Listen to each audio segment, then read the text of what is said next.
Keep kids and pets in or out of your yard. Increase security and add value to your property. Visit empire-fence.com now to view the stylish and maintenance-free possibilities for your home and get a free instant online quote.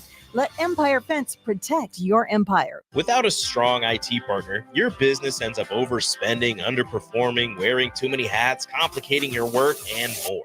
Applied Connective Technologies can help with experts in every facet of technology. If it plugs in, powers on, or charges up, they're your people. Imagine being able to call one team for all your technology solutions rather than a village of vendors and providers. For all your needs in managed IT and cybersecurity, phone systems, physical security, infrastructure, and audio or video, head to appliedconnective.com to better your business today. If you want to make new floor shopping easier, come to O Street Carpet. Hi, I'm Steve Carper. Our flooring professionals can help you choose the best flooring for you, your family, and your budget. We eliminate the confusion. Even better, you'll be enjoying your new flooring much sooner. No 6 or 8 week waits. We'll install right away and save you money on installation. Floor shopping made easy every day at O Street Carpet. O Street Carpet. 1732 O Street. Family owned and operated. Always the best value. You already know that Select Plumbing takes care of all your plumbing needs, including water heaters, faucet repairs, leaks, drips, sump pumps, and more. Now, they're able to help you with your heating and air conditioning as well. Select Plumbing has recently expanded into residential heating and air, and they're excited to bring this new service to their complete list of plumbing services. Call to book an appointment today at 402-560-6197 or go to selectplumbinginc.com, serving Lincoln, Seward, Milford, and the surrounding areas. Hey, baseball fans, join the Blur Tailgate at Hilton Omaha this June for our 12th annual hospitality event during the College Baseball Championship Series. Book an experience for your clients or employees with an inclusive bar, buffet, TVs, music, and tailgate games. Secure your spot today and let Blur Events take care of all the work so you can enjoy the day. Plus, we're just steps away from Charles Schwab Field. Visit blurevents.com to book your group, buy tickets, or learn about sponsorships. That's blurevents.com, your college baseball and football tailgate destination. Have a passion for the outdoors? Nebraska Game and Parks is seeking seasonal teammates. Work in scenic state parks, contribute to vital research projects, and care for our natural spaces. Seasonal staff assist with special events, provide customer service to outdoor enthusiasts, and make a difference for conservation. Join the adventure at outdoornebraska.gov. Apply online today. Paid for by Nebraska Game and Parks. Aired in cooperation with the Nebraska Broadcasters Association and this station. Coming at you live from the heart of Lincoln, America. This is the Don't Punt Hour with former Nebraska receiver. Throwing over the middle, completes the pass. He's got speed to the end zone. Touchdown. 45 yards. And return specialist. This time he beats the kicker and one more. Demorne Pierson-El. Not only does the sideline have confidence in Pierson-El, but Pierson-El has confidence in Pierson-El. On 93.7 The Ticket and theticketfm.com. All right, we're back and here comes on the one confused up with one-on-one with first hop on again, former Canadian Olympic player. If you guys want to rewatch that one, it's always on YouTube, but this is the Don't Punt Hour. We got the host, Demorne Pierson-El, as always, streaming in, and if you guys want to join in, 402-464-5685. But nonetheless, let's bring him in. Demorne Pierson-El, how's it going on this warm Wednesday night? You know, enjoying it. Game 3 tonight. Got a lot of things to look forward to. Yeah, I think I'm still not sold that the Mavs have any chance pulling this thing out, but I'd love to see it, and I think we'll save that one for the end here and give any final thoughts. But we did have some news yesterday. We'll get it out there. I'm sure you're not following it very closely in the competitive eating world, but Joey Chestnut banned. I seen that. Hot dog eating contest. Despite he has more titles than Michael Jordan and Tom Brady behind, the GOAT of the sport has been banned because he has partnered up with Impossible Foods, a vegan style company, a vegan style meat, however you want to shape it. What are your thoughts on that for Joey Chestnut getting banned? One of the best, probably the guy who brings the most eyes to it. His record is 76 hot dogs in 10 minutes, which is crazy. Insane. Yeah, I don't think I could watch it, but, you know, shout out to the best. Did he have a contract that, like, expired, or, like, is that something that was known?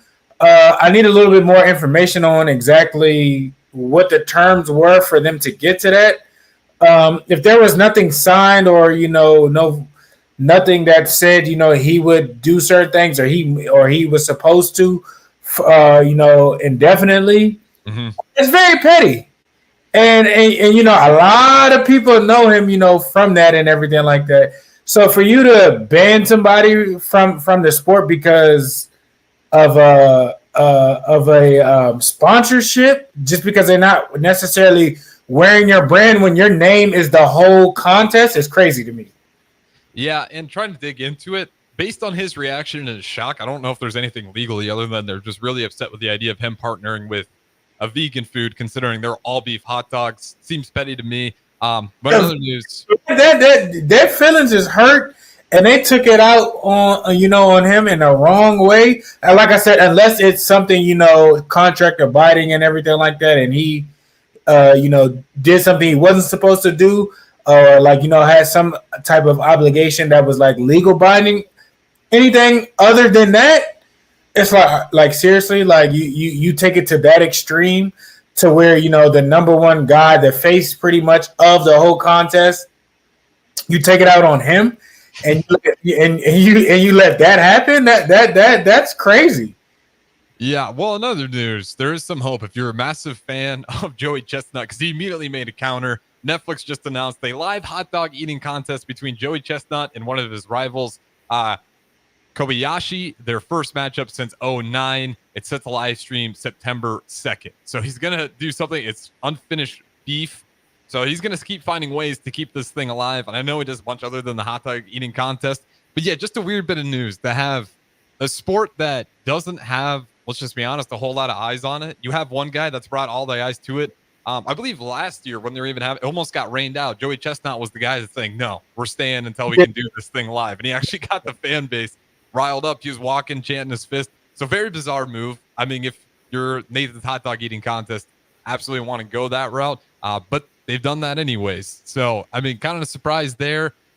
I imagine the eyes on it are going to be less. I mean, again, the whole appeal of that is you have a guy who ate 76 hot dogs in 10 minutes. I'm not the guy to go out and watch it, but there's a lot of people that will, just to see that insanity, and he's no longer going to be a part of it. I'd imagine that if the numbers are really bad, they'll probably try to unban it, but he's kind of the guy where he could show up, live stream it on his own, and more people will be watching Joey Chestnut than the actual competition itself. So very interesting move there. With him being banned, is he not allowed on the premises of stuff? Or he just can't compete in it?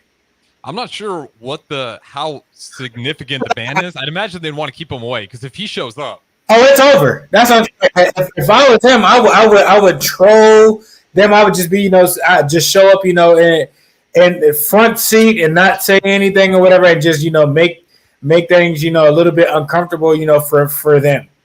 Yeah, that's what I'm saying. Like, I'm gonna live stream it at the same time and just tell everybody that I'm also doing it at the same time. You can call it the unofficial winner, but if I'm Joey Chestnut, that's the move I'm making. But I think that's what he kind of did with the Netflix. He's like, people are going to want to watch me regardless.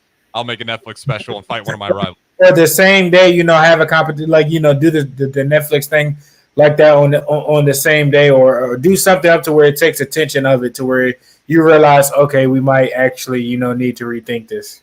Yeah, and that's about all I got on that. I can try to pretend I know a lot about the whole food eating competition world. I really don't. I know Joey Chestnut, and that's the whole point of this thing.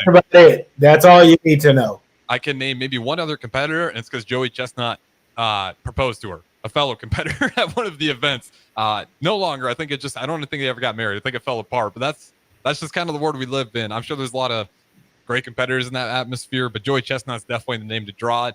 On other notes, though, because, again, not going to spend a ton of time on that, just fascinating news that, again, more titles than Tom Brady and Michael Jordan in terms of the Nathan hot dog eating contest officially banned.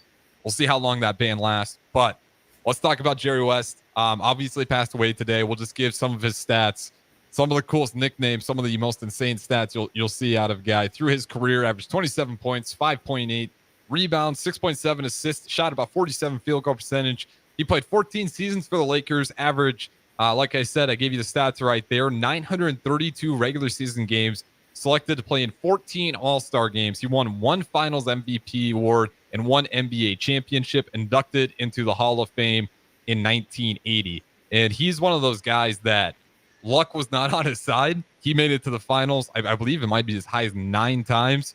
And it just only got the one in 72. And there was just a lot of unfortunate moments. Bill Simmons has a really good read on it in one of his books. He's kind of an NBA historian, knows a lot about Jerry West. But obviously want to give him his due respect. He is the logo, Mr. Clutch. Zeke from the Creek even read up on that nickname today, kind of going back to his hometown. And truly was an ambassador for the game even after he was done playing. I'm sure when it comes to the media and everything he's done, he'll be inducted to the Hall of Fame as that for well. I think that may have been coming up in 2024. That was before he passed away. So, again, Jerry West, the 6'3", 175-pound Lakers point guard, the logo. Thoughts on Jerry West obviously passing away today and just kind of remembering some of his greatest moments. And if you weren't alive for it, you definitely know the name. Like you said, you definitely know the name. So, it's sad. It's unfortunate. Anytime, anybody loses, their life. He lived a long life. As you said, he's the logo. His body is the image literally of, when you see NFL, you see the shield. When you see NBA, like it's him. So, I mean, and they haven't changed it. I know they talked about it, when Kobe passed away and everything like that. I know it hits hard, with the Lakers and everything like that. Absolutely sad, condolences to his family and whatnot. But, what he's done after playing, for that organization, a lot of stars that have, came through there and done things and whatnot. He's been, behind a lot of scenes of making things happen or bringing people there or getting people to stay there. I know he was one of the big reasons. I think Kobe decided to stay there instead of not getting traded and everything like that. So a person like that, he meant a whole lot to an organization. So it's sad and unfortunate that it happened. But like I said, you're the face of the NBA, literally, like the face. So that's a huge accomplishment, know. So it's sad that it had to happen. Will forever be remembered in history. I'm glad that at one point in time there was talks about switching up the logo. I thought it was ludicrous back then and should never be changed. Because Jerry West, despite being the logo, still might have been one of the most underrated players. I think it is because of that one title. But he made it to the finals 9 times. 9 final appearances. Unfortunately, he was that guy that had to run into the Bill Russell Boston Celtics era 6 times in his NBA finals. And that Celtics team was loaded to the teeth. Despite that, he still was excellent in the postseason. And even one of those NBA final appearances where they lost to Boston, he still got the finals MVP. So that just tells you right there that Jerry West, despite only getting 1 title, you really can't blame him for a lot of those finals losses. I mean, there's moments where just odd reasons, I believe even Chamberlain at one point in time just didn't want to go in, kind of throwing a fit down there in the fourth quarter, finals time, believe it or not. So just unfortunate luck for Jerry West, but he was always excellent when it came to postseason play. If you don't believe me, like I said, it's not like I was there watching it, but just go look at the stats. The guy showed up over and over and over again. So yeah, Jerry West, rest in peace, but he will forever be remembered. The NBA logo, Mr. Clutch. And again, just one of the coolest nicknames ever to be called the logo and what he did for the Lakers. And you're right. When Kobe Bryant was thinking about moving on, it wasn't until Jerry West got involved and said, absolutely not. What are we thinking about? This is the guy right here. You guys are madmen. This isn't happening. And then, of course, Kobe stays with Los Angeles, and we all know the history from there. Became one of the next great icons of LA. So, yeah, Jerry West, I mean, he's one of those guys whose history is just all over the league. And for obvious reasons, what he did on the court was excellent, being the logo. And then after the fact, what he did for the Los Angeles Lakers, just really an incredible story for Jerry West. And since we're on the Lakers, I don't think I've talked to you about this one yet. What do you think about the head coach search for the Los Angeles Lakers? And now that Dan Hurley has accepted the UConn money, you could say it was leverage, or he used the Lakers for leverage, or maybe the Lakers used Dan Hurley for leverage. What are your thoughts and what the Lakers have left for options? And is it JJ Redick, or do you like somebody else? They're in a tough spot. I didn't think that they would be able to get UConn's head coach. I mean, you're literally sitting at top of the world. I mean, other than getting new contracts and signing for more money, you're putting players in the NBA. You're winning national championships. So I mean, unless you just want a different challenge, I'd say it, but I mean, I don't even think that was really a good fit, for them and whatnot. I don't think it was probably best, for him to go out there, and he kind of seen that. But as far as, the Lakers, to what's next, that's I'm not too sure. You're gonna need somebody that people are gonna respect, and to where I don't want to say that LeBron will walk all over, but LeBron is like the coach. People look to LeBron more so to see what he says and does with things and whatnot. You're gonna have to get somebody in there to where LeBron will kind of taper back a little bit to where he can allow you to go in there and coach and whatnot. So who that might be, I'm not too sure of, because that's a tall hill to climb, and we don't know what LeBron's going to do anyway with stuff going on or whatnot. But I mean, finding the right person, it seems like ever since honestly Phil left, they've kind of been spiraling. I know they have the one championship and everything like that, but was that really coaching, or you just had some really, really good all-stars that got things done for you and whatnot? So I don't know what direction you go. I'm not saying that that LeBron's friend is the best way to go. Mm-hmm. But there are other options out there. There is going to be somebody that will take the job. But I mean, you just got to work harder. You might have to offer more money or something to get that done. But I don't know what direction you do go from there. Yeah, I don't know if it's JJ Redick. You kind of talked about the coaching and LeBron. I haven't heard much about LeBron being involved, but that's kind of been always where he's at. Why would you put that out in the media? He's definitely going to be, I'd imagine, part of the conversation, unless he is just to this point in his career where he's really starting to just kind of let the office do what they want. But I really doubt it. And like you said, if you get a guy like JJ Redick, guy who he's friends with, does podcasts with all the time, what does that power balance look like with LeBron James and JJ Redick when they're kind of friends like that? And when it comes to the coaching, Frank Vogel got him that title in 2020, the Mickey Mouse title, bubble title, whatever you want to call it. It's a title. It counts. It's going to go on the record books. Yeah, no asterisks on it. You could argue there should be an asterisk, but there's none on there. The shooting numbers definitely make you want to put an asterisk on it. But Frank Vogel, he just got depleted from that team completely. And then his two best stars got hurt in those next two seasons. But you got rid of a guy like Alex Caruso, Dwight Howard, JaVale McGee, and you can name a few others if you really want to. And you just gave him some bad rosters. And then you move on from him. You bring in Darvin Ham. You're absolutely right. It's been a rotating door since the Phil Jackson era. They've had some, really rough runs trying to figure this thing out. And it's not easy, one, and it's not easy replacing, an NBA championship coach. Clearly they've done something right. Mm-hmm. You know what I mean? And I don't know where is the Bucks old coach at? Did he get anywhere? Phoenix Suns picked them up. Good move. What about there was a coach that was the Toronto Raptors coach for a minute. I think right before they took off and won the championship. I can't think of his name. He's a shorter dude. I think he played in the league. He's kind of an old-fashioned coach. Yeah. I would have to. He's the only one that's coming up to my head right now. But I can't think of his name, but somebody like that. If the Pistons didn't have their coach, I would think he would be a good job to get in there and kind of fix and orchestrate things in there and whatnot. You're gonna have to get somebody in there that LeBron would respect enough to kind of taper things back, and I think that is kind of a power struggle issue that maybe some of these other coaches don't want to deal with. And looking at that situation and everything like that, and coming to where you're might have to go through him, or you might have to deal with him a lot. Not to say he's a problem or an issue, but it's dealing with a superstar. Arguably, the face of the NBA, regardless of what people say or whatnot, it's still LeBron. He's probably the most marketable athlete in the NBA right now.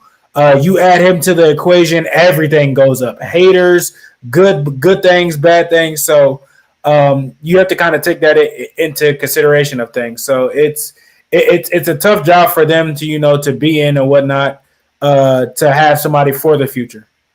Yeah, and just looking through these Raptors coaches, because I know you brought it up. Yeah, Dwayne Casey, he was gone in 2018, and then it was Nick Nurse, and now currently you got Darko Rajovic, if I'm saying that correctly. I believe that's the one how that rolls off the tongue. But yeah, they've got a good line of great coaches. You go from Sam Mitchell, who was the 06-07 NBA Coach of the Year. He gets fired in 08.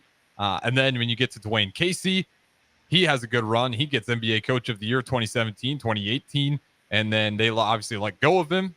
And then you go to Nick Nurse. He's an NBA champion. He's also NBA Coach of the Year. And then he gets let go. And now you're on to Darko. So the Raptors, despite having great coaches in the past, tend to fall short. So it's interesting to see what the Raptors are going to do. But yeah, with the Lakers, I'm not sure how much I like the JJ Redick fit. Maybe that's what you want. You kind of want that LA swagger. No, you would have to kind of find somebody like not necessarily saying a Steve Nash, but a player coach who has the credentials that can like that LeBron, I won't say for lack of better terms, bully. So you know how the Mavs have Jason Kidd, somewhat of that statue that their credentials matches or are very similar from things to where he's gonna have to respect. It's not gonna be like, oh well, my resume speaks for itself, or I don't have to listen to so much more or whatever. So that might be the way to go. I'm not saying that it's JJ that has that credentials, because I don't think it's not quite there with him. Anywhere else, JJ might be a good option, but just with him and LeBron, how close they are and everything like that, I don't think that would be good. That's like having a roommate, having one of your friends be one of your roommates. You find out certain things a little bit differently, how they carry, and it kind of ruins the friendship. I think it might be that type of scale of things if JJ might become the head coach with things. So I don't think that's the quite best direction to go with. Like I said, you have to get somewhat on the Jason Kidd level of player coach, or somebody who has done and been successful in the league for a period of time to get in there and kind of change things up. Yeah, and the second guy on that list, the guy that he's not going to be the player coach that you maybe want, but just resume wise makes more sense to me, is Kenny Atkinson. Apparently they like him too. Rob Pelinka and talks with him, obviously, but he is the guy that got fired with that Brooklyn Nets experiment, and he kind of became the scapegoat for it. If you remember, that's the James Harden, Kevin Durant, Kyrie Irving, and then at one point, they had Ben Simmons. They're trying to figure that thing all out, and James Harden. Even at one point, they had everybody over there, and he was the scapegoat for it. Before that, he was a part of Steve Kerr's title run, 2022. So he's got a ring, and then he was with the Nets before that group, and he improved them. Year. Go ahead. Where's the guy that is it Mark Jackson that I'm thinking of? He was with the Warriors that pretty much developed Steph. Yeah, Mark Jackson is I don't know if he's like out there trying. I don't know if he's going for a coaching job, but somebody like that to where he walks into a room and he can command respect from anybody. Like I said, he's developed guys. He's seen talent. He was pretty much the reason why the Warriors let go of Monte Ellis and started paying more attention and developing Steph a whole lot more. Because Monte Ellis was a monster when he was with the Warriors and whatnot. People don't talk about the time that Steph was there with him and everything. Steph couldn't get on the court. He couldn't do anything, and they had to get rid of Monte for Steph to really come alive and do things. So I think Mark Jackson, that type of a level of a coach would be a good addition to their organization. He understands basketball. He's been through many of periods and understands the roller coaster of how the game of basketball changes, and identifying good talent and developing talent to help LeBron, that could possibly help LeBron maybe a little bit more with his longevity of his career. Yeah, well, that being said, we'll go ahead and throw it to break here. But on the other side, I do want to dive into some NFL over-unders. We'll pick some of the more exciting teams out there. We'll go through some of the schedules too, so we can get a better idea on what that looks like. In particular, I was always interesting because Iowa, you always have a case where you can go low on them. But if you do, pretty consistent. I mean, they go 8 wins. Whether you like it or not as a Nebraska fan, they always seem to manage to get at least 8 wins. So that's at least one early example, but we'll do a few of them. We'll do all that on the other side here. Don't Punt Hour. We got the morning Pierson-El streaming in. Don't go anywhere.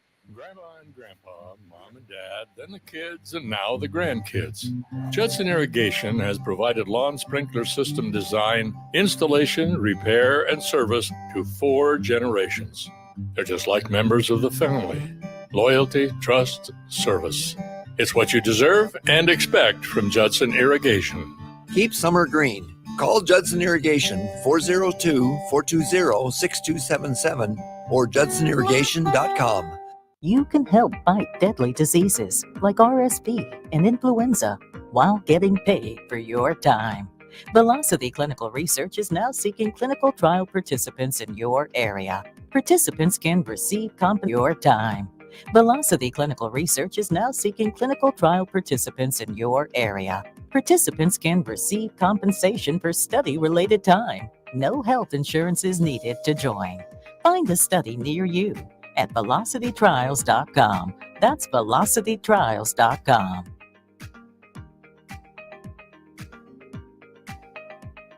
Are you looking to get into the electrical construction industry or wanting a new scene? The electrical workers of Local Union 265 are now hiring licensed journeymen and apprentices and are offering great pay and benefits. Call Mike at 402-875-1034 to apply. Start your electrical career today. If you're a homeowner or a business owner, you have a lot of projects, and no one has an unlimited budget or time. Sunbelt Rentals makes all jobs less stressful with no need to purchase large equipment or hire a crew. You can do it yourself with rentals and everything from aerators and power rakes for spring yard work to stump grinders, concrete mixers, tile saws, and more. Check out their inventory in Lincoln, north of Cornhusker Highway on 56th Street, or online at sunbeltrentals.com. Okay, it's time to sell the house. How do we even begin to choose from the hundreds of realtors in town? Easy. We make a pros list. You mean a pros and cons list? No, just a pros list. We need someone with pro photography to showcase the house in the best possible way, pro marketing to make sure we get maximum exposure, pro negotiations so we know we get the best price. This is one of those times where you already know the right answer, isn't it? You know it is. Ben Bleicher and Professional Realty Group. Contact Ben Bleicher and the team at Professional Realty Group of Berkshire Hathaway's Home Services Ambassador. Online at prg-ne.com. With the Planet Fitness Black Card, you don't just get a great workout, you get a great perk out because your membership is packed with perks. For $1 down and $24.99 a month, you'll get perks like access to any of our 2,400 clean and spacious locations. Bring your friend anytime and both work out with tons of equipment that'll give you that big fitness energy. Relax in the Black Card spa and more. Work out and perk out with the PF Black Card. Join for just $1 down and $24.99 a month. Hurry, deal ends June 14th. Join now, online or at your local PF Club. See Home Club for details. Hi, Sean Callahan here for Koppel Chevrolet GMC, and right now they are offering huge, and I mean huge discounts at Koppel. Get over $9,000 off list price or 1.9% financing on select Sierras or Silverados, plus Costco members receive another $1,000 off. Yes, that's happening right now in Louisville, $9,000 off list price or 1.9% financing. You pick what works for you. Costco members, please contact us at the store or at koppelcars.com. All deals with approved credit must trade and finance. Hi everyone, Kendall Warnock, A1 Automotive in downtown Lincoln. Spring is here. Summer is fast approaching. With weddings, vacations, and weekend getaways on your mind, do not let car issues prevent you from getting where you need to be. Car problems shouldn't be something that you put up with. Let us get you back on the road in comfort and safety. We diagnose all makes and models from Porsches to Hondas, Toyotas, and Chevrolets. We fix a variety of issues with all of them with our talented techs and our experienced staff. A1 Automotive at 11th and L, downtown Lincoln, always honest answers. Empower a child today with the Teammates Mentoring Program. Hope is only a conversation away when you choose to share your talent, time, and heart with a child. Together, you can build a relationship based on strengths and chart a brighter future, 1 week at a time. Find out how you can be a mentor by visiting LincolnTeammates.org. Become what you needed as a kid by joining the Teammates Mentoring Program today. At Southeast Community College, community is our middle name. Our continuing education classes offer personal interest, traffic safety and licensing, online learning, and adult education classes across Southeast Nebraska, or online in your own home. Learn to ride a motorcycle, how to start a small business, how to dance, or take a course to advance in your current career path. See the full schedule of continuing education classes online at southeast.edu/continuing. SCC, your path to possible. Alcohol has strained our relationship. Drinking too much can cause harm to friends, family members, and loved ones. By drinking less, we will save our relationship. If you or a loved one is looking for help, find a treatment facility near you at findtreatment.gov. For immediate support, call, text, or chat 988. Brought to you by Nebraska DHHS in partnership with SAMHSA. Grandma and Grandpa, Mom and Dad, then the kids, and now the grandkids. Judson Irrigation has provided lawn sprinkler system design, installation, repair, and service to 4 generations. They're just like members of the family. Loyalty, trust, service. It's what you deserve and expect from Judson Irrigation. Keep summer green. Call Judson Irrigation 402-420-6277 or judsonirrigation.com. You can help fight deadly diseases like RSV and influenza while getting paid for your time. Velocity Clinical Research is now seeking clinical trial participants in your area. Participants can receive your time. Velocity Clinical Research is now seeking clinical trial participants in your area. Participants can receive compensation for study-related time. No health insurance is needed to join. Find a study near you at velocitytrials.com. That's velocitytrials.com.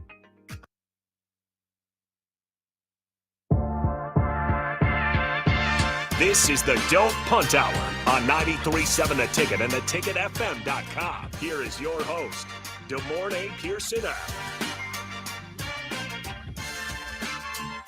All right, welcome back into the Don't Punt Hour. Harrison Arns on the ones and twos, as always, come 6 o'clock here on the weeknights. We got DeMornay Pierson-El, the former Husker special teams assassin and former wide receiver, on streaming in here as well. 402-464-5685. Always welcome to join in.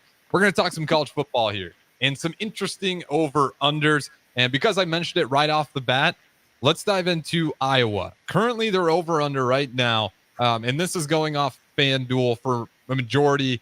Pretty much all of these will be using FanDuel, but across all betting sites, especially at this point in the year, they're pretty close. You're going to see hardly any difference, if any difference at all, across a lot of these. So we're just going to use FanDuel. If any of you guys are looking at something else and you're confused, we're using FanDuel. But Iowa, the way they're currently sitting, and it might be a little surprising to some, if I could find it again. I believe it's 7.5. Yes, 7.5 for Iowa. What'd you say? Under. Let's go through the schedule, because the schedule says over, unfortunately.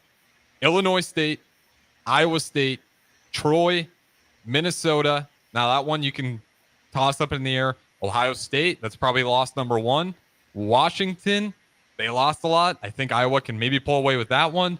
Michigan State, Northwestern, Wisconsin, tough one. Maybe that's 2 losses. UCLA, Maryland, and then, of course, you wrap up with Nebraska. Are we still sitting under for Iowa? Yeah. Give me the losses here. I'm going to give you the few. Ohio State, probably a loss, right? Nebraska, we're going to chalk that up, a loss. Wisconsin? I would say that's probably a loss. And Northwestern for the past couple of years have played them very well, and if I'm not mistaken, they might have beaten Iowa a couple of times in the previous years. So you don't know with that. I know Iowa's probably getting another new offensive coordinator. Iowa's never known for their offense. Their defense is more so stout than anything. So we don't know who they have at their quarterback situation. Their quarterback situation hasn't been anything spectacular or anything like that. So I'll give Northwestern and Wisconsin hands them a loss. Yeah, I mean, I would love to be wrong on that one. The way the schedule, they got kind of a cakewalk of a schedule, but yeah they do. How do they have a lot easier schedule than some of these other Big Ten teams? Is crazy. They played only, you said, Washington and UCLA from the Pac-12. Yep, they get just Washington and UCLA, the only Pac-12 teams they will face this year. That's crazy. Yeah, I mean, probably the 2 you'd want to face. Washington, maybe not so much in the past. They don't get Oregon. They don't get SC. crazy. But continue. I'm glad you mentioned Oregon because that's going to be the next one. Oregon is one of those Pac-12 teams that they're telling the Big Ten, look out. They got Oregon at 10.5 wins. They're saying Oregon's going to be a problem. Before we go to the schedule, 10.5. What are you thinking for Oregon? They do got a lot of talent coming back. I like the coach. You know, he's kind of established, you know, what he can do there. Clearly, you know, they found a thing with bringing in, you know, a veteran quarterback. They got Oklahoma's, you know, quarterback. I can't think of his last name. Not Dylan Raiola. Gabriel, I think, if I'm not Dylan mistaken. Gabriel. Thank you. I knew it was a Dylan. They got him coming in there as a high-powered offense. I like them. It just depends on how many Big Ten teams they face, because I think, if I'm not mistaken, a lot of their schedule is more so teams that they are used to facing, so that favors them. And I don't think they have any heavy hitters or too many heavy hitters or harder, you know, Big Ten games that might give them, you know, some difficulty. Yeah, you guessed it right. When it comes to the Big Ten, they drew, and again, you got to remember that with the Big Ten now, you got those Pac-12 teams joining into it. They definitely got some tough Big Ten teams, but for the most part, they're drawing from the bottom of the barrel. So we'll go through it in order again, and I'll 10.5. And if you guys want to join in, over under. First game, Idaho. Second game, Boise State. Then you go to Oregon State, UCLA, the first Big Ten team, the first conference game they will play. You'd probably love to draw that one. 12 team. Michigan State's the next Big Ten game. All right. Then you get tough one, Ohio State. That's going to be a good matchup. Okay. Then another really good Big Ten draw. You get Purdue. Then you get another really good Big Ten draw. You get Illinois, and then you get a tough one with Michigan. Maryland, I'm not sure if that's going to be a tough draw, or I think out of all of them, you don't mind getting Maryland. And then you get Wisconsin, and then you finish it with Washington. Pretty good Big Ten schedule. What is Penn State playing? Like I don't know what I remember when Penn State. I mean, I remember when Rutgers and Maryland came into the Big Ten. They gave them a gauntlet, you know, for the first 2-3 years. Their schedule was not necessarily easy, and like, why are they not playing the Penn States? These are, you know, primetime games, and I get it that you might want, you know, multiple Big Ten teams in the top 12 for the playoffs and whatnot, but come on, like, what are we doing? Like, they're not getting. I don't know if you want to warm them up to things or whatnot, but why are they not getting the Penn State? Why are they not getting, you know, the Michigans? Michigan State, I get that. I think Michigan State actually will be a lot better than what people think they are. They got a coach that the players like. I haven't been keeping up, you know, with what their recruiting has been or whatnot. But, you know, in the years to come, I don't think, you know, Michigan State will be too far off of things. I think they'll get back to, you know, middle of the pack of stuff. Yeah, let's just do Penn State real quick then, because we're talking about these nice cherry picks. And when you do go through some of these over-unders, you're going to see that stick out. Teams that got pretty high over-unders, you look at the schedule and you're like, I can see that. More of the Big Ten teams got a harder schedule than the teams that are, you know, joining, and that's crazy. I'm not saying that you gotta stick them out to dry, but when Nebraska came, Nebraska got Ohio State, Michigan State, and this was when, you know, the Big Ten was like really, really good. All those teams were good. You had the no-fly zone, Michigan State team, Michigan. They had pretty good teams. Ohio State was on suspension. Penn State. When are these teams going to get that gauntlet? Well, Penn State certainly doesn't. I will tell you who has the gauntlet, and it's not a Pac-12 team. It's Wisconsin. We'll get to Wisconsin, but if you're Wisconsin, oh my Lord. But here's Penn State. You get Bowling Green. You get Kent State. You get a nice bottom. And again, I say bottom of the barrel looking at last season. If you want to argue with me that you think they're going to be a lot better, that's fine. You can word it. Put it in the comments, put it nicely. They then get first Big Ten draw, Illinois. Second Big Ten draw, UCLA. Then they get a tough one depending on how you look at them. It's really this middle of the schedule that could trip them up. Otherwise, they're going to coast through it. Then you got USC, Wisconsin, Ohio State. By far the three toughest games on the schedule for looking preseason. And then you kind of get back to the bottom of the barrel. You draw Washington, you draw Purdue, draw Minnesota, and then you finish the season off with Maryland. 9.5 over under. They might be competing for a Big Ten championship, depending on how depending on how the Ohio State game goes. Because I mean, I don't know how you pick, because there's no longer. I remember it was the East. I remember it was the East and the West. Then it went to the Legends and whatever. Now there's no left or right. So do two teams from the same side just can play for the Big Ten championship, or how does that look? Versus, is it the middle and the western part is one side, and all the upper middle of the state to the East Coast teams is that the side? So it's going to be tricky with deciding, who gets to play for the Big Ten championship. I think it's just record based. It's all just one conglomerate, two best records. I don't care if you play before or you're playing, unless there's a tiebreaker involved. But there's not going to be a tiebreaker the way this football schedule works out. But yeah, so it's just going to be the best two. That's going to be your Big Ten championship game, and that's just going to be how it's decided. See, I don't think that's fair. Well, when you look at some of these schedules, you definitely have an argument. Wisconsin, they're at, and by the way, with Penn State, I'm taking the over looking at the schedule. Wisconsin, definitely I'm taking the over. They might lose 3, maybe.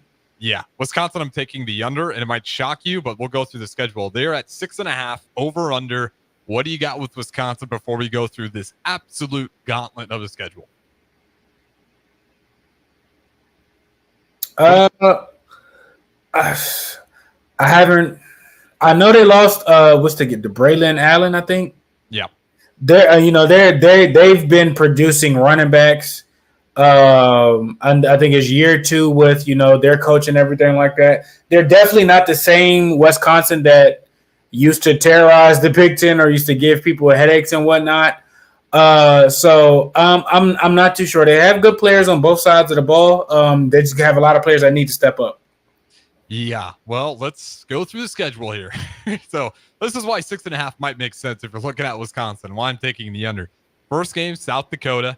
Second game, at least you get it at home, Alabama. Dang. Third game, you're on the road, USC. Tough one. Then you get Purdue, Rutgers, Northwestern. You just never know. And then you get to another gauntlet, 4-game gauntlet, depending on how you look at Nebraska. You do drop Penn State. You get them at home. Then you're on the road. You're going up against Iowa. You're going to be beat up after those 2 and Northwestern. That's 3 games where you're going to be feeling it. And then after that, you're going to go to fast-paced play. You're going to get to host Oregon. And then you're going to go back to Nebraska. And then you get Minnesota to finish off the year. So at one point in time, you go from Penn State, Iowa, Oregon, Nebraska. And then at the beginning of the year, you also have Alabama and USC. That Alabama game might trip them up. They might hurt some people for the rest of the year. But Wisconsin played LSU a couple years back and punished LSU. So and Alabama's not the same Alabama with Nick Saban. I don't care what nobody says. I understand, the Washington coach is going down there. He's bringing things differently and everything. Like, I need to see it before I be like, okay, Alabama is still Alabama. I know they have, top players and everything like that down there. But, I can definitely see 6 and under. Yeah. What are your thoughts on Luke Fickell, new second-year head coach for Wisconsin? It was kind of Matt Rule, Deion Sanders, Luke Fickell all kind of fell into that hype, and then none of them ended up getting to a bowl game outside of Wisconsin. They kind of just barely scraped through, but still maybe a little bit underwhelming. Thoughts on Luke Fickell, head coach Wisconsin, year 2? We'll see what he brings to the table. Wisconsin's DNA is still there, and that's not the DNA that like he is. So I'm not saying it's an identity crisis, but do you want to do what you want to do, or would you rather do what's like what you have in your stables? So depending on how they want to go about things, I think depending on how their season will go. Offensively, they don't really scare me.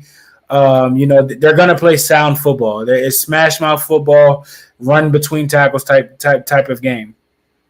Yeah, and this is the thing about Luke Fickell too that I think a lot of people are freaking out, like, oh, he's gonna be an air raid offense. You got to remember how good that Cincinnati defense played and how much more exceptional they were than expected. That was a big part of it. That's why I think that fit at Wisconsin wasn't as surprising as maybe people thought, and why he would not just completely throw everything out the door that Wisconsin's built. So I'm still going to go with the under. Give him another 2 years before you can really be. Let him get the type of players that he wants to bring in there to kind of spread things out and open things up. Because Wisconsin and Iowa, honestly, are probably like the last two teams probably in the Big Ten that still, is just smash mouth in between tackles. They're running, eye football, and they're not really, passing it down the field, really. Mm-hmm. Yeah, and this is a year where if you're a Wisconsin fan, try not to hit the panic button depending how this season looks, because that team can get tripped up so early with that Alabama and then USC. And then if they're not able to kind of pick it up, if one of those teams, a Rutgers, even a Northwestern, just gets hot in one game. See, you keep saying USC. I'm not so sold on USC, honestly. I'm really not. To me, it's like you lose to Alabama and then you play a team in USC where, depending on how that Alabama game goes, it's just a little bit different in the Big Ten. I think it's one where physicality-wise, they should be able to win it, but it's just not an easy game is my entire point. But we've seen physical teams play Lincoln Riley's team, and they end up not winning. Yeah.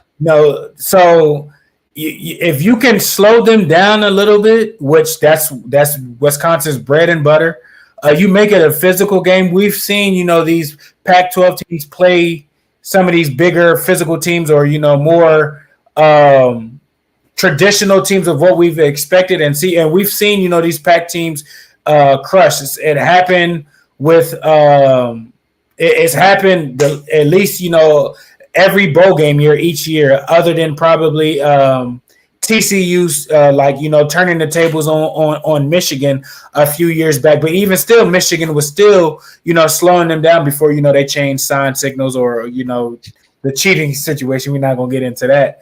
But so I'm not high on these Pac-12 teams. These Pac-12 teams are gonna have to play some of these juggernauts, and I want to see how they match up before I believe the hype with them. Yeah, fair enough. I think out of all of them, Oregon's probably the one. Again, we kind of looked at their schedule. That seems like, but again, you kind of mentioned how they've adjusted before. Oregon's ran up on Nebraska the last two times they played them, only for Nebraska to come down late in the stretch, and the physicality starts to take over, and Nebraska ends up running away with those last two games. So it could totally be right. One of those situations where they got to adjust to the conference. But again, that's definitely a season to watch with those guys. It's going to be very curious to see how that pans out. We'll go to maybe one or two more, depending on how much time we have, and we'll just go over the break here. Since we're streaming only, we've got Royals on the brick and mortar. Alabama, you mentioned it before.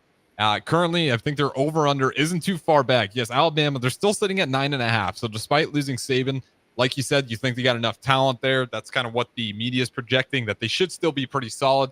They got Western Kentucky, South Florida, Wisconsin, Georgia, Vanderbilt, South Carolina, Tennessee, Missouri, LSU. Then they get Mercer, Oklahoma, and Auburn. 9.5 wins. I'm going under.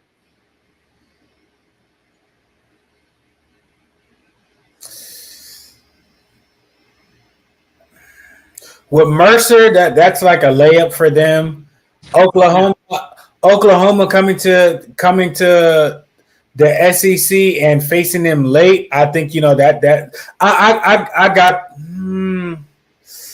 I feel 9 is right. I can see 10. All right, so you'll more likely to take the over on that. I'll take over. Yeah, and just looking at past, typically these powerhouse programs, that first year when the coach is gone, it doesn't fall apart. You really don't start to see it till year 2. So this is one where you could definitely take the over on still, despite Saban not being there, and feel pretty confident about. I'm more so nervous of. I think their offense is going to be fine because they have athletes all over the field. I need to see. I don't know because I think Monroe is still their quarterback. Mm-hmm. It's kind of out. Honestly, I think Alabama will go as far as his ceiling is.